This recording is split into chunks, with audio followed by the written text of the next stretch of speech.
Ramasugandhan sir, Maharashtra தேர்தல் முடிவு தொடர்பாக ராகுல் காந்தி எழுப்பிய அந்த கேள்விக்கு தேர்தல் ஆணையம் ஒரு பதில் கொடுத்தாங்க. அவருடைய கேள்வி என்னன்னா, இரவில் அந்த தேர்தல் வாக்குப்பதிவு முடிஞ்ச பிறகு ஒரு அப்டேட்டு, காலையில் ஒரு அப்டேட்டும் போது அந்த வித்தியாசம் மட்டுமே பார்க்கும்போது கிட்டத்தட்ட 8 விழுக்காடு இருக்குது அப்படின்னு சொல்கிறார். அதுக்கு தேர்தல் ஆணையம் விளக்கம் கொடுத்தாங்க. ஒட்டுமொத்தமாக 6.4 கோடி வாக்காளர்கள் வாக்களித்தாங்க. ஆவரேஜாக பார்க்கும்போது 1 மணி நேரத்துக்கு 58 லட்சம், கடைசியாக 2 மணி நேரம் மட்டுமே, கடைசியான 2 மணி நேரம் மட்டுமே 65 லட்சம் வாக்குகள் பதிவாக இருக்குது. அதுதான் அந்த அப்டேட் மாறிச்சு அப்படின்னு விளக்கம் கொடுத்தாங்க. உண்டு. ரெண்டாவது, ராகுல் காந்தி தொடர்ந்து தீவிரமாக குற்றம் சாட்டிட்டு வரார். ஒரு பெரிய அணுகுண்டே இருக்குது, வெடிக்க செய்யும் போது அப்போ தெரியும் தேர்தல் ஆணையத்தினுடைய அந்த கைப்பாவையாக செயல்படுறது என்னன்னு, பாஜக இவ்வளோ ஃபேவராக செயல்படுறாங்கன்னு தெரியும் அப்படின்னு சொல்லிட்டு வராரு. ஆனால் தேர்தல் ஆணையம் என்ன சொல்கிறாங்க அப்படின்னா, ஜூன் 12ஆம் தேதியே நாங்கள் ராகுல் காந்திக்கு இமெயில் மூலமாக ஒரு கடிதம் அனுப்பினோம், வாங்க உங்கள் குற்றச்சாட்டு குறித்து நாங்கள் டிஸ்கஸ் பண்ணலாம், பேசுவோம், என்ன குற்றச்சாட்டு சொல்லுங்கள், நாங்கள் பதில் சொல்கிறோம் அப்படின்னு சொல்கிறாங்க. ஆனால் இன்னி வரைக்கும் வரல, எந்த கடிதமும் ஒரு அனுப்பலை அப்படிங்கிறாங்க. அப்போ இது எப்படி பார்க்குறது? அப்போது தலைவர் ராகுல் காந்தி அவர்களுடைய குற்றச்சாட்டை தேர்தல் ஆணையம் நாங்கள் கேட்ட டேட்டாவே அவங்க சரியா தரல. எங்களுடைய கோரிக்கையே மெஷின் ரீடபிள் ஃபார்மேட்டில் நீங்கள் டேட்டா கொடுங்க.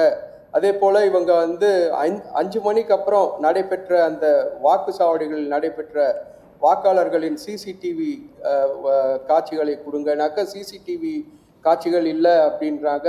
அதே போல் அந்த யார் யார் வந்தாங்க அந்த மெஷின் ரீடபிள் ஃபார்மேட்டில் டேட்டா கொடுங்கன்னா அது கொடுக்கவே இல்லை. இதுதான் தேர்தல் கமிஷன் மேல சந்தேகத்தை உருவாக்குது. இல்ல, அதுக்கு அவங்க கொடுத்த விளக்கம் உங்களுக்கு போதுமானதாக இல்லையா? கடைசி 2 மணி நேரம் மட்டுமே பாத்தீங்கன்னா மணிக்கு 65 லட்சம் வாக்குகள் பதிவா இருக்கு அப்படின்னு சொன்னாங்க இல்லையா? அது அந்த டேட்டா உங்களுக்கு போதுமானதாக இல்லையா? இல்ல, சிசிடிவி அங்க சிசிடிவி இருக்கும்ல, சிசிடிவி ஃபுட்டேஜஸ் இருக்கும்ல, அது கேட்டதுக்கு அது கொடுக்கல தேர்தல். அதுதான் விதிகளை திருத்தம் கொண்டு வர, தனி உரிமை மீறல் அப்படின்னு சொல்லிட்டு விதிகளை திருத்தம் கொண்டு வந்துட்டாங்களே சார், அது கொடுக்க கூடாது அப்படின்னு. அதாவது இவங்களுக்கு ஏதாவது பாயிண்ட்ஸ் வீக்கா இருந்ததுன்னா உடனே ஒரு சட்ட திருத்தத்தை கொண்டு இது தனி மனித உரிமை மீறுறது அப்படின்வாங்க.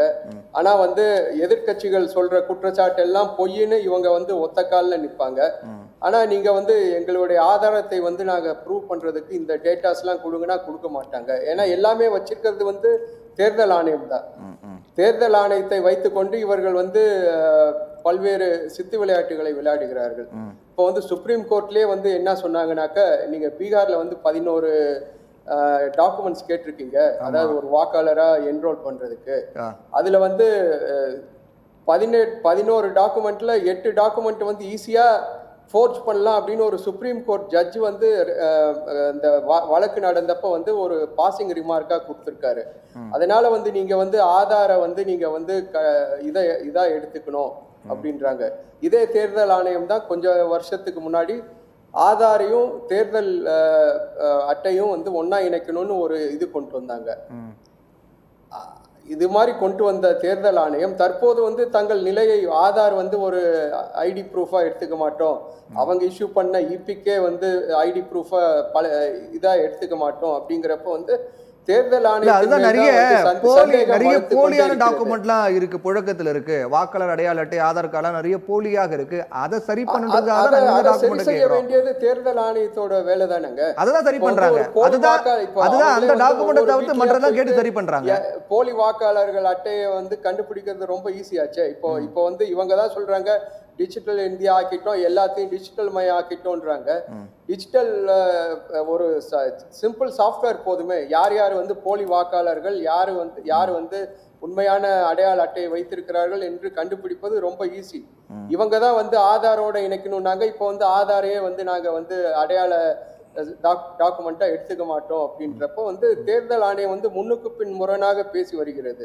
சுப்ரீம் கோர்ட்லயே இதை பத்தி அவங்க ஆதார நீங்க எடுத்துக்கணும், ஐடி டாக்குமெண்டா எடுத்துக்கணும்னா அப்புறம் எதுக்கு பல ஆயிரம் கோடி ரூபாய் செலவு பண்ணி ஒரு ஆதார ஒரு கான்ஸ்டிடியூஷனலி பார்லிமெண்ட் சட்டத்தின் கீழ் அமைக்கப்பட்ட ஒரு நிறுவனம். அவங்க தான் எல்லாருக்கும் இல்ல, அதுதான் சார், அதுதான் அவங்க நிறைய போலியா புழக்கத்துல இருக்குங்க.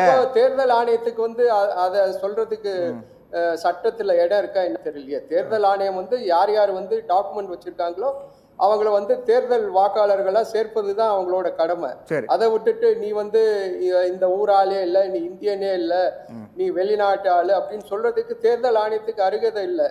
அதை செய்ய வேண்டியது வந்து யூனியன் ஹோம் மினிஸ்ட்ரி. அவங்க வந்து பல ஆட்களை வந்து நிறைய உள்ள விட்டுட்டு ஒவ்வொரு ஸ்டேட் கவர்மெண்ட் மேலேயும் அவங்க தான் குறை சொல்லிட்டு இருக்காங்க. யூனியன் ஹோம் மினிஸ்ட்ரி வந்து அவங்க வேலையை ஒழுங்கா பண்ணியிருந்தாங்கனாக்கவே பல ஊடுருவல்கள் வந்து தடுக்கப்பட்டு இருக்கும். மாறாக அவங்க வந்து வெஸ்ட் பெங்கால்ல போனால் வெஸ்ட் பெங்கால் அரசு தான் வந்து எல்லை பாதுகாப்பை வந்து சரி செய்யணும், நாங்க அதற்கு பொறுப்பு இல்லை அப்படின்னு அமித்ஷா பேசுறாரு. அதே போல பீகார்லயும் அப்படிதான் பேசுறாங்க.